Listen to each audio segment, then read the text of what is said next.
Hi guys, welcome back on Tech Aid. We are providing you practical solutions to your problems, whether it's a simple hack or a step-by-step guide. We have got you covered. In this video, I will gonna show you that how to remove profile picture on TikTok. First of all, you can open the TikTok application. I can already open the app. After opening the app, you can see the option profile at the bottom right corner of the screen. Just simply tap on it. After tapping on it, make sure if you want to keep your online activity private and access to restricted contents like I do. Trying using a VPN, it's secure, easy to use and makes a browsing safer. The link to buy is in the description below. Now continue the video. You can see the profile picture at the top of the screen below the name. You can just hold on the profile picture.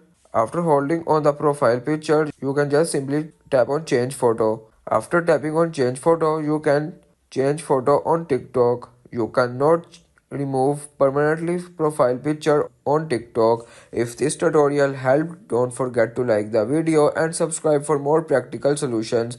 Got questions or need extra help, drop a comment below and we will be happy to assist. See you in the next one. Thanks for watching.